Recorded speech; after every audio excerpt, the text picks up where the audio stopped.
मंथन। ये आकाशवाणी है। प्रस्तुत है कार्यक्रम मंथन। इसके अंतर्गत सुनिए नशा मुक्त भारत के लिए सरकार के कदमों और भविष्य की नीतियों पर चर्चा। इसमें भाग ले रहे हैं वरिष्ठ पत्रकार मुकेश रंजन। कार्यक्रम का संचालन कर रही हैं सोनू सूद। केंद्रीय गृह एवं सहकारिता मंत्री श्री अमित शाह ने आज नई दिल्ली में राज्यों और केंद्र शासित प्रदेशों के anti narcotics task force ANTF प्रमुखों के दूसरे राष्ट्रीय सम्मेलन का उद्घाटन किया। ये सम्मेलन प्रधानमंत्री श्री नरेंद्र मोदी जी के नशा मुक्त भारत के संकल्प को पूरा करने के लिए रोड मैप तैयार करेगा और अब तक की प्रगति की समीक्षा करेगा। इस महत्वपूर्ण विषय पर चर्चा के लिए हमारे साथ हैं मुकेश रंजन, जो है सीनियर जर्नलिस्ट। मुकेश जी, आपका स्वागत है कार्यक्रम में। धन्यवाद। मुकेश जी, आपसे जानना चाहेंगे, प्रधानमंत्री नरेंद्र मोदी के नेतृत्व में वर्तमान सरकार ने नशीले पदार्थों के विरुद्ध जीरो टॉलरेंस की नीति अपनाई है। आप हमें बताएं कि नशीले पदार्थों का इस्तेमाल हमारे देश में कितनी बड़ी समस्या है और भारत को नशा मुक्त बनाने के प्रयासों को आप कितना महत्वपूर्ण मानते हैं?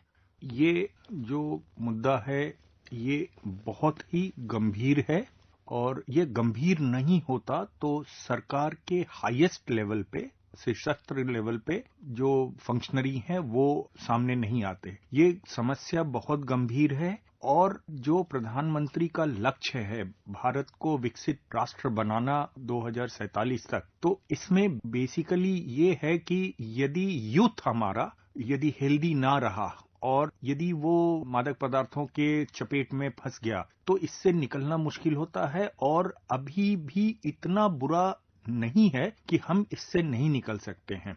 चीजें भयावह हैं क्योंकि जो डेटा अभी तक अवेलेबल है सरकार के पास, जिसमें करीब 45-50 हजार करोड़ के आसपास का हमारा जब्त किया गया है, कई सारे केसेस चल रहे हैं। और दूसरा कि जो ऑर्गेनिक लेवल पे जो हमारी खेती होती है ओपीएम की और दूसरे मादक पदार्थों की, उनकी खेती में भी करीब आज ही गृह मंत्री जी ने कहा है करीब 10 लाख एकड़ जमीन पे हमने ऐसी खेती करते हैं लोग। तो इन सब से बनता ही है। उसके अलावा सिंथेटिक ड्रग्स का बहुत सारा इधर उधर छोटे छोटे मतलब माइक्रो लेवल पे इंडस्ट्री बैठा के शहरों में सिंथेटिक ड्रग्स भी बहुत बनाए जाते हैं। कई सारे डिसमेंटल हुए हैं, लेकिन 4 आप डिसमेंटल करते हो, 2 और खड़े हो जाते हैं। तो इन सब चीजों को लेकर सरकार बहुत चिंतित और गंभीर है और कारण है कि स्कूल कॉलेज के बच्चों पे इसका बहुत असर पड़ता है और स्कूल कॉलेज के बच्चे यदि इसमें फंस गए तो फिर बहुत मुश्किल होता है उनके अपने जीवन पे भी,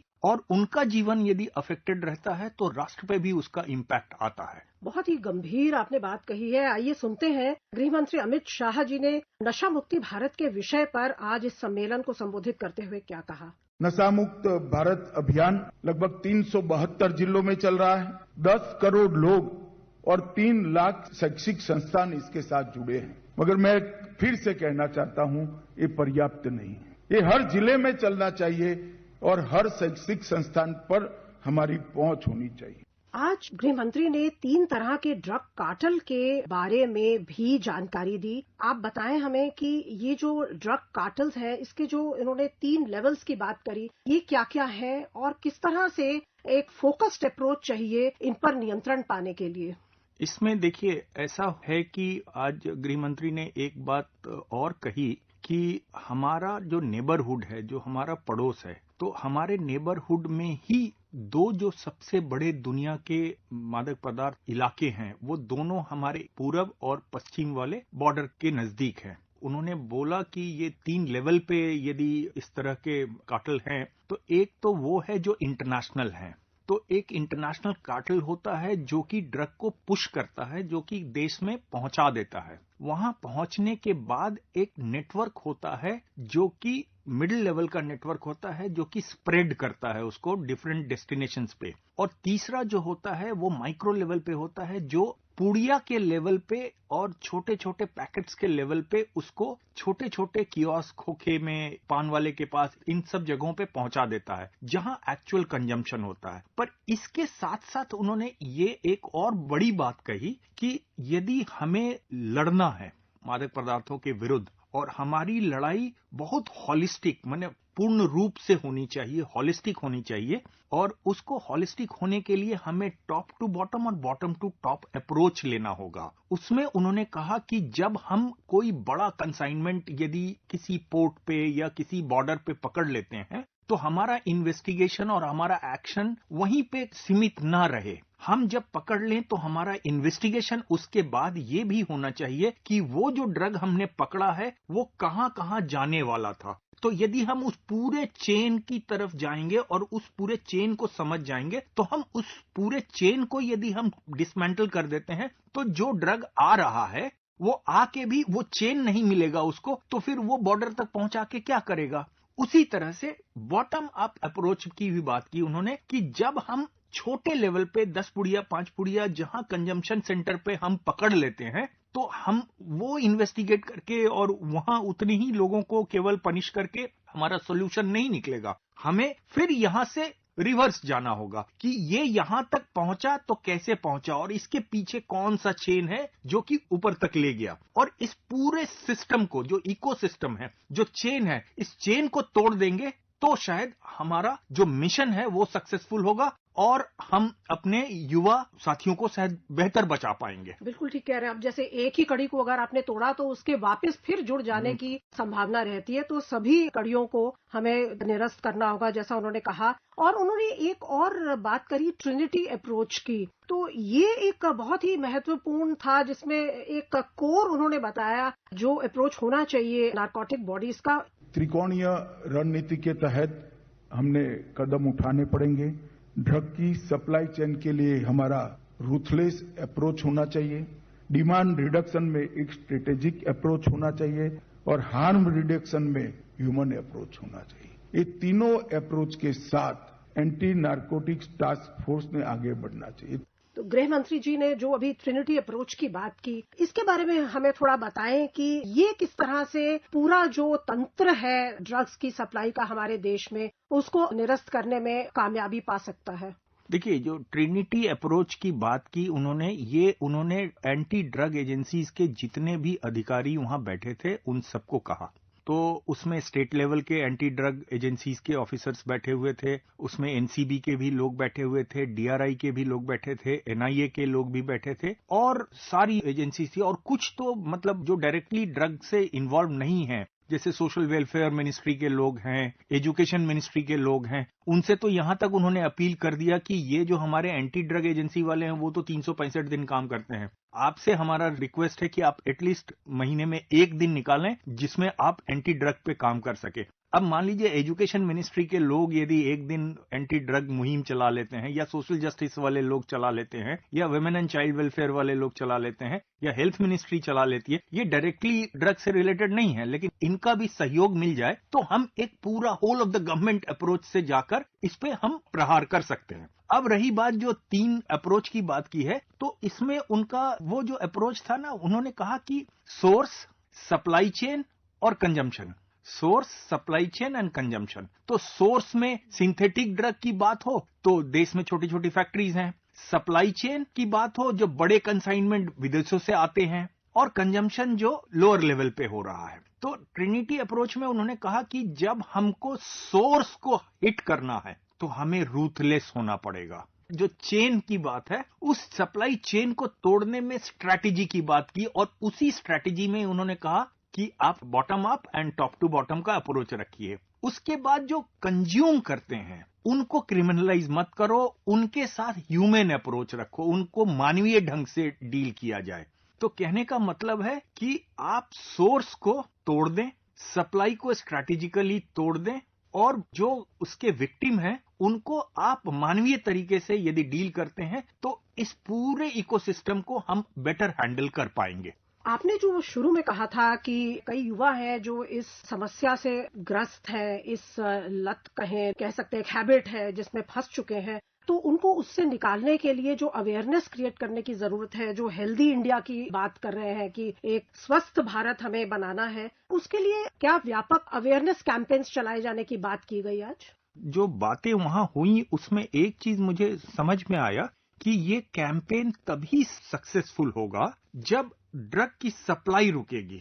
जब सप्लाई बंद होता है तो रिहैबिलिटेशन की बात आएगी। लेकिन मैं ये नहीं कह रहा हूं कि अवेयरनेस कैंपेन का कोई असर नहीं होगा। अवेयरनेस कैंपेन चलानी चाहिए, ड्रग के नुकसान को बार बार बताना चाहिए और इसको बार बार लोगों को इसके लिए सचेत करना चाहिए। तो एक तरह से एक होलिस्टिक अप्रोच है इसमें, जैसे इसका जो थीम भी है संयुक्त संकल्प साझा दायित्व। सो दायित्व जो है वो सरकार का डेफिनेटली है कि रोका जाए, सप्लाई चेन को तोड़ा जाए, लेकिन दायित्व जो यूजर्स है, जहां डिमांड है उसको कम करने का भी है। अब खुद यूजर्स के ऊपर भी है कि वो इस बारे में जागरूक हो कि क्या क्या इसके नुकसान होते हैं और क्या एक इंडिविजुअल लेवल पर हम क्या योगदान कर सकते हैं आपके मुताबिक। ये एक सच्चाई है कि इस सच्चाई को नहीं मुकरा जा सकता है कि जो ड्रग के लत में पड़ गए हैं वो तो जिम्मेदार नहीं हो पाएंगे और उनसे एक्सपेक्ट नहीं किया जाता है कि वो अपने आप से रिस्पॉन्सिबल बन जाएं।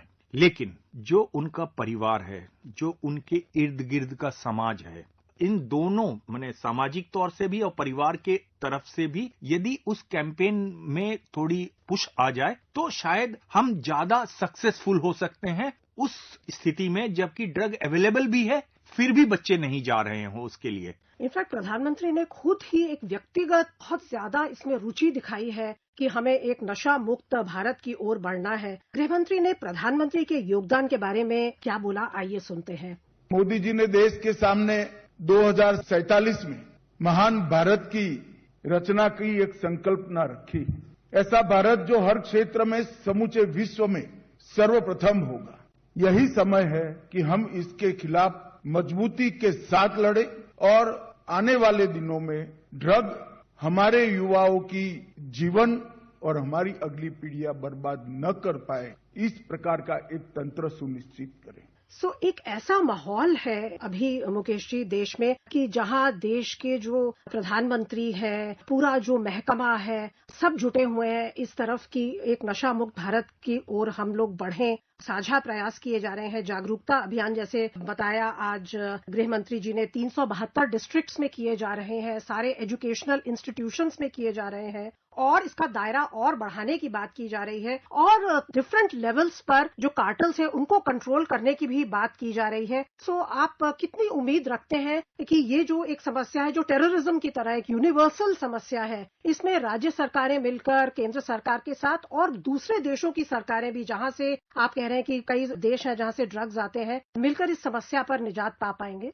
देखिए ये होगा बिकॉज इसके लिए जो पॉलिटिकल विल चाहिए वो विल इस सरकार में है। पहली बात तो ये। अब जहां तक साझे सहयोग और साझे तरीके से करने की बात है उसमें किसी स्टेट गवर्नमेंट ने कोई डिनायल नहीं है, सारे स्टेट गवर्नमेंट एक साथ हैं। दूसरा, जो पॉलिटिकल विल की मैंने बात की, इस सरकार में वो पॉलिटिकल विल इसलिए भी दिखता है कि ये सरकार एकदम से वो किसी भी तरह से भारत को एक विकसित राष्ट्र के रूप में देखना चाहती है 2047 में। यदि हेल्दी और स्वस्थ समाज नहीं होगा तो राष्ट्र का निर्माण संभव ही नहीं है। मैं आश्वस्त हूं इस बात से कि जो अप्रोच लिया गया है, जिस तरीके से हम आगे बढ़ रहे हैं वक्त के साथ, गृह मंत्री ने भी कहा कि हमारे पास 10-15 साल हैं और ये 8-10 साल में हमने फिर पूरा का पूरा कंट्रोल में ले लिया तो फिर हम बच जाएंगे, नहीं तो फिर बहुत मुश्किल होगा। यदि सरकार में ये बात कह रही है कि यदि हम न कर पाए तो हमारे लक्ष्य हम नहीं पहुंच पाएंगे, तो समझ जाइए कितने सीरियस हैं, कितने गंभीर हैं। और इस गंभीरता को मैं जब सुनता और देखता हूं तो मैं बहुत आश्वस्त हूं कि बहुत जल्द भारत नशा मुक्त हो जाएगा। मुकेश जी, इन उम्मीद भरे शब्दों के साथ हम इस चर्चा को यहीं समाप्त करते हैं। आपका बहुत बहुत धन्यवाद। धन्यवाद। अभी आप सुन रहे थे नशा मुक्त भारत के लिए सरकार के कदमों और भविष्य की नीतियों पर चर्चा। इसमें भाग ले रहे थे वरिष्ठ पत्रकार मुकेश रंजन। कार्यक्रम का संचालन कर रही थी सोनू सूद। ये कार्यक्रम आकाशवाणी के समाचार सेवा प्रभाग द्वारा प्रस्तुत किया गया। इसे आप हमारे mobile app news on AIR और YouTube channel news on AIR official पर भी सुन सकते हैं।